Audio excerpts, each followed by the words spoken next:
ওয়ালাইকুম আসসালাম রহমতুল্লাহ বরকাত। স্বামীর হাজবেন্ড যদি কাউকে বলে যে 20 বছর ধরে 30 বছর ধরে তোমাকে চালিয়েছি, বরং পছন্দ করেছি, আর পারবো না, তুমি কাজ করে জব করে খাও, তাহলে এটার মধ্যে হুকুম কি? স্ত্রী তখন করণীয় কি? কি বলবে স্ত্রী ওকে, স্বামীকে? স্বামী যদি ভরণ পোষণ দিতে অস্বীকার করে, যত দিয়ে দিয়েছি এখন দিতে পারবো না, আল্লাহ হেদায়েত দান করে এরকম স্বামীকে। কাপুরুষ বিয়ে করার উদ্দেশ্যতেই নয় যে যতদিন পর্যন্ত আমার শারীরিক প্রয়োজন আছে, স্বার্থ আছে, ততদিন ভরণ পোষণের দায়িত্ব নেব, তারপরে ছেড়ে দেবো। লা হাওলা ওয়ালা কুওয়াতা ইল্লা বিল্লাহ।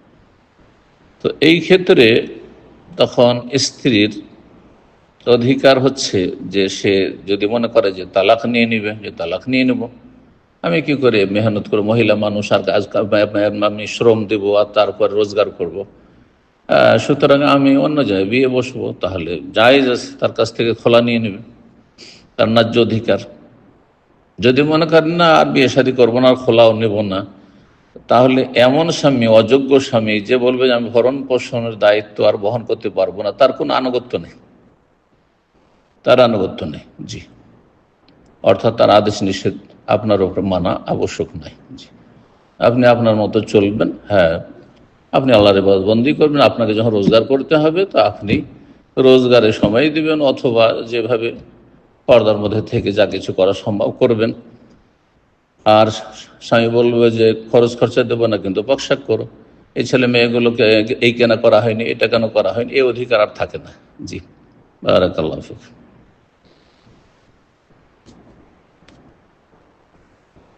প্রশ্ন করবেন ইলিয়াস। জি, আপনি ফোনটা আনমিউট করে নিন, প্রশ্ন করুন। আসসালামু আলাইকুম রহমতুল্লাহি ওয়া বারাকাতুহু। সম্মানিত শেখ, ওয়ালাইকুম আসসালাম রহমতুল্লাহ বরকাত। জি, বলেন। আপনাকে আল্লাহ দিন দুনিয়াতে আখিরাতে উত্তম প্রতিদান দান আমিন আমিন। এবং বরকত আল্লাহ দেন, আপনাদের ভালো অনেক রাখুন। হায়াত দেন। আমিন ইয়া রাব্বাল আলামিন। আল্লাহ কবুল করুন। আমিন। বলেন, কোথায় বলছেন? আমি আমেরিকা থেকে বলছি। জি, বলেন। আমাদের আমি বাসা থেকে অনেক দূরে ছিলাম, সেই ক্ষেত্রে আমরা একটা মসজিদ পাই। জি, সেই মসজিদে মেয়েদের ছেলেদের যে মুসল্লা, সেখানে মেয়েদের কোনো ব্যবস্থা ছিল না, আমাদেরকে উপরে দেয়। সেখানে টিভির মাধ্যমে আপনি স্ক্রিনে দেখতে পাবেন আজান শুরুর উপরের তলায়, নিচে ছেলেদের, উপরে মেয়েদের, মেয়েরা একটা মেয়েদেরকে দেয়, এবং টিভি আছে, ওইখানে আপনি আজান শুনতে পাবেন, দেখতে পাবেন, এবং নামাজ যখন শুরু হয় সেটাও শুনতে পাবেন, দেখতে পাবেন।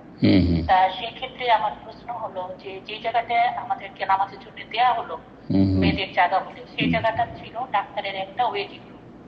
তা সেক্ষেত্রে আমরা যদি টিভি দেখে, টিভির স্ক্রিন দেখে নামাজটা ফলো করি, তাহলে কি আমার নামাজটা কি হবে, নাকি আমার সেটা একা পড়া উচিত ছিল নামাজটা? মসজিদের সাথে প্রশ্ন হচ্ছে, এই প্রশ্নের উত্তর দেওয়া যায়। মসজিদের সাথেই সেটি মসজিদের দোতলায়, তিনতলায় বা মসজিদের সংলগ্ন লেগে আছে, না দূরে বিচ্ছিন্ন?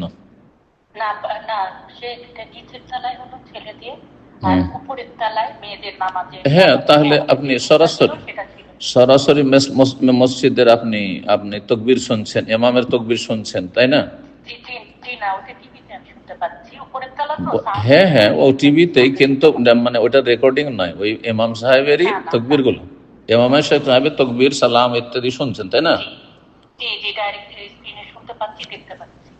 দুটো শর্তে ইক্তেদা করতে পারবেন, আমার ফিকহ সালাত আলোচনা করেছি। সেটা হচ্ছে যে আপনি তার তকবিরগুলো শুনতে পাচ্ছেন ইমামের, আর কাতার বিচ্ছিন্ন নয়, নিচে তলায় পুরুষরা উপতায়, মহিলারা মানে বিচ্ছিন্ন নয়, অথবা পাশেই মসজিদের দেয়ালের সাথেই রুম আছে, সেখানেই শুধু দেয়াল মাঝখানে রয়েছে, কিন্তু তারপরে মহিলারা অবস্থান করছে, কিন্তু মাঝখানে ধরেন একটা রাস্তা আছে, গলি আছে, আর তারপরে পাশের বাড়িগুলো আছে, তারা ফলো করছে টিভিতে, এটা জায়েজ নয়।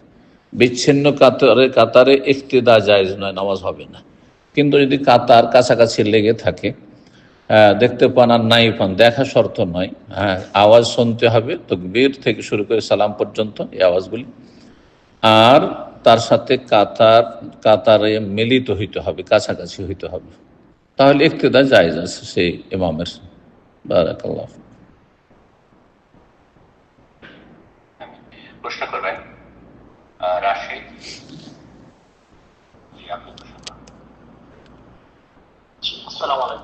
ওয়ালাইকুম আসসালাম রহমতুল্লাহ বরকাতুহু। জি জি, আমি ঢাকা থেকে বলছি। আমি অ্যাকচুয়ালি জুমার নামাজের ব্যাপারে একটা প্রশ্ন করতে চাচ্ছিলাম। সেটা হচ্ছে, এটা ঢাকার একটা আহলে সুন্নাহ নিজেদের একটা দাবি করে এরকম একটা মসজিদ। জুমার নামাজ তো সেখানে আসলে পাঁচ, একটু জি জুমার নামাজ, ক্লিয়ার পাঁচ বলেন, ওয়াক্ত নামাজ কখনো, স্পষ্ট করে বলেন। হ্যাঁ। জি জুমার নামাজ, জি। জুমার হুম হুম। জুমার নামাজ শুক্রবার। তো পাঁচ ওয়াক্ত নামাজে কখনো মুনাজাত করা হয় না বা এরকম বিষয়টা নাই, এটা ভালো। কিন্তু আহ শুক্রবারে দেখা যায় প্রথম খুতবার পরে, সেকেন্ড খুতবায় দেখা যায় অনেক আরবিতে কিছু হাদিস পড়ে, কিছু হয়তো তেলাওয়াত পড়ে, পড়ার পরে অনেক হচ্ছে মানে যিনি ইয়া থাকেন, ইমাম থাকেন, তিনি হচ্ছে একটু বাংলায় কিছু দোয়া পড়ে, তারপর হচ্ছে আপনি আরবিতে কিছু দোয়া পড়ে, এবং সবাই হচ্ছে একসাথে ধরে ধরে আমিন করতে পারে, কেউ হাত তুলে না, জাস্ট এমনি নর্মালি। তো এটা কি জায়েজ? খুতবা চলাকালীন? হ্যাঁ, খুতবা চলা মানে সেকেন্ড খুতবার সময়। খুতবার সময় দোয়া করে খতিব, এবং তাতে কি এরা মুসল্লিরা হাত তুলে?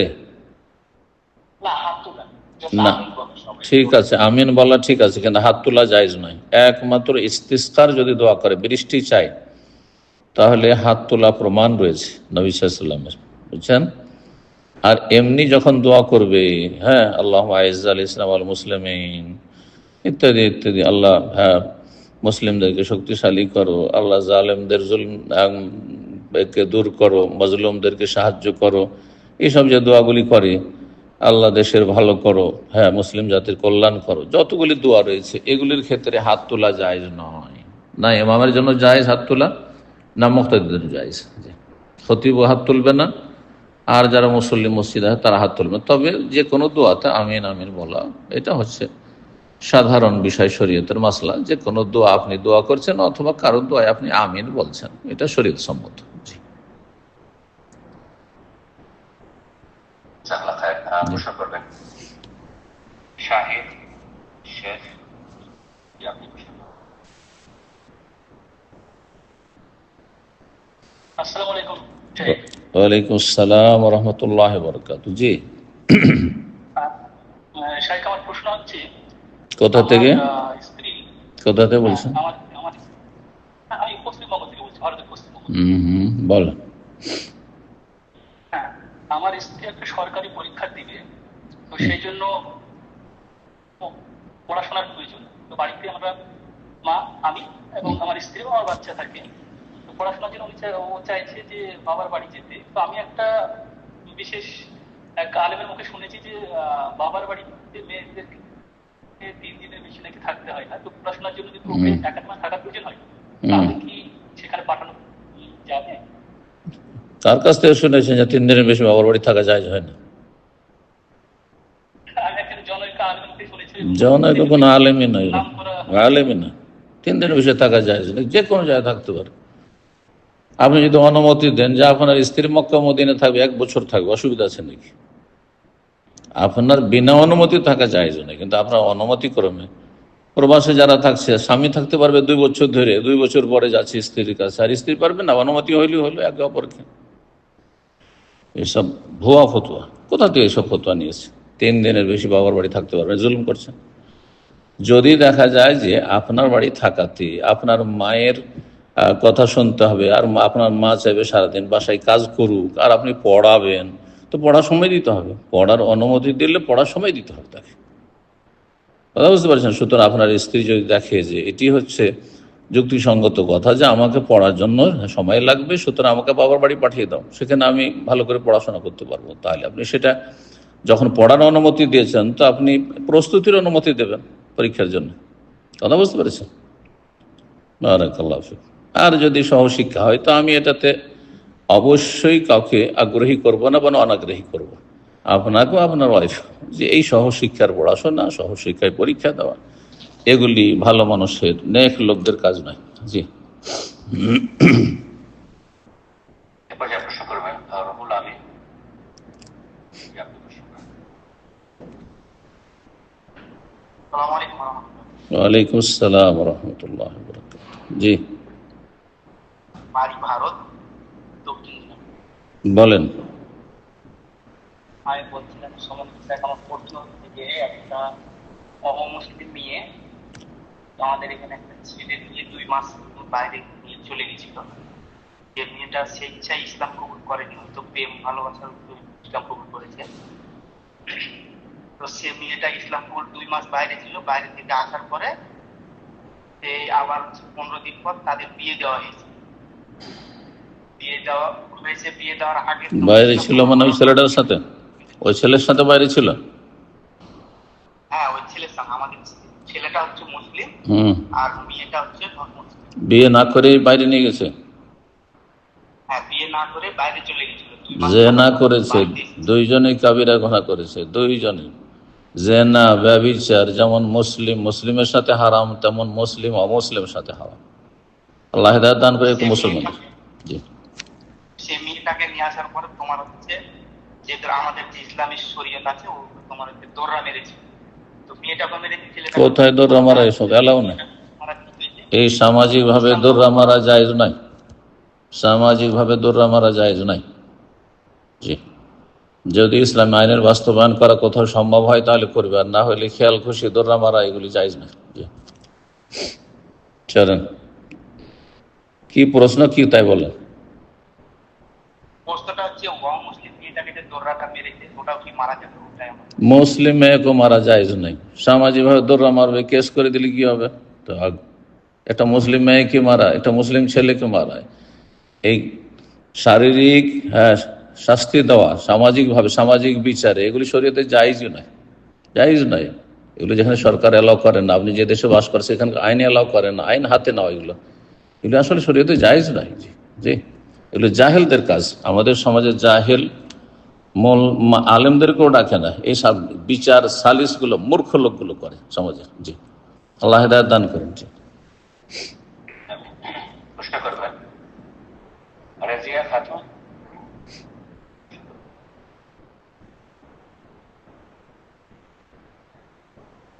রেজিয়া খাতুন, আপনারটা আনমিউট করে নিন, প্রশ্ন করুন।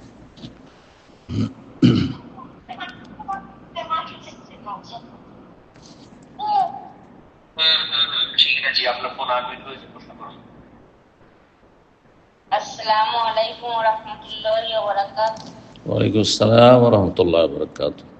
বলেন, কোথায় বলছেন? পশ্চিমবঙ্গের হুগলি জেলার আরামবাগ থেকে বলছি। আমি আগের সপ্তাহে কোশ্চেন করে, কিন্তু প্রত্যেক সপ্তাহে কোশ্চেনের সুযোগ নেই। আপনার জরুরি প্রশ্ন থাকলে বলেন, কিন্তু এত এলাও নেই প্রতি সপ্তাহে প্রশ্ন করেন। বলেন।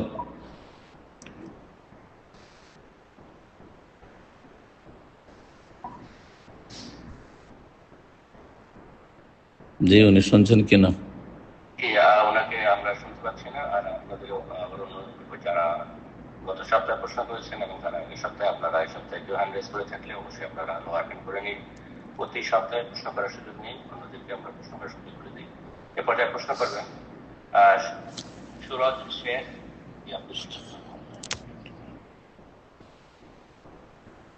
আসসালামু আলাইকুম ওয়া রাহমাতুল্লাহি ওয়া বারাকাতুহু। ওয়ালাইকুম আসসালাম ওয়া রাহমাতুল্লাহি ওয়া বারাকাতুহু। জি,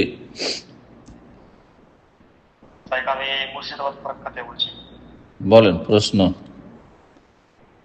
আমার প্রশ্ন হচ্ছে শেখ, যে আমার বাবা যখন তাদের বৎসর বাড়ি দেয়, তো সেখানে তার মানে 50 বছর পুরনো দুটো কবর ছিল। তো আমার বাবা ততদিন ধর্ম সম্পর্কে কিছু জানতো না, কেউ বলেনি তাকে। তো সে বাড়ি দিয়ে দিয়েছে, এখন একটা ঘরের মধ্যে সে পড়েছে কবরটা। কার কবর? যে সব হয়ে গেছে। কার কবর? আমার বাবা ফুফুর।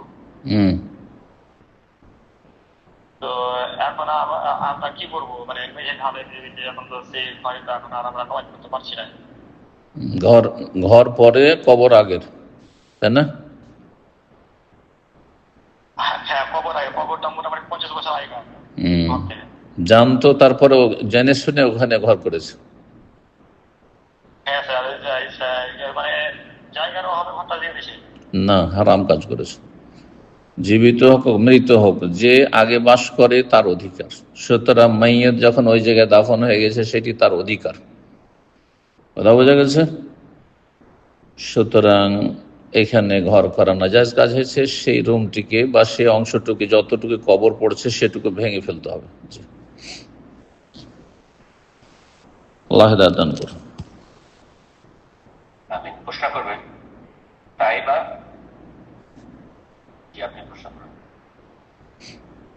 আসসালামু আলাইকুম, আমি ঢাকা থেকে বলছি।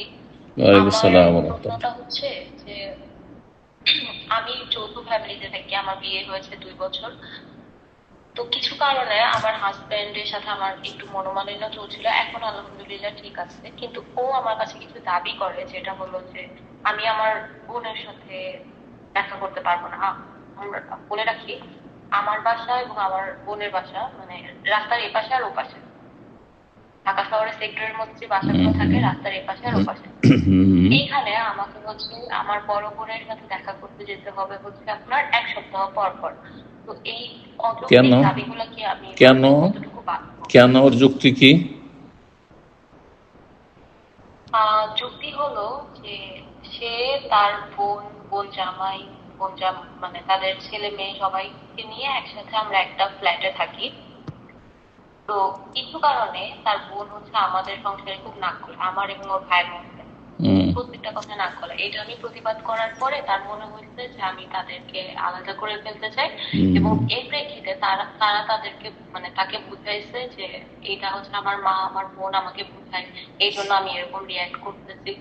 তো যার কারণে ও হচ্ছে আমার ফ্যামিলির প্রতি খুব বিরক্ত, এবং মনে করে যে আমি আমার বোনের বাসায় গেলে আমার মাথা বিদ্যায় দেয়, সে হচ্ছে আমাকে উল্টাপাল্টা বুঝায়।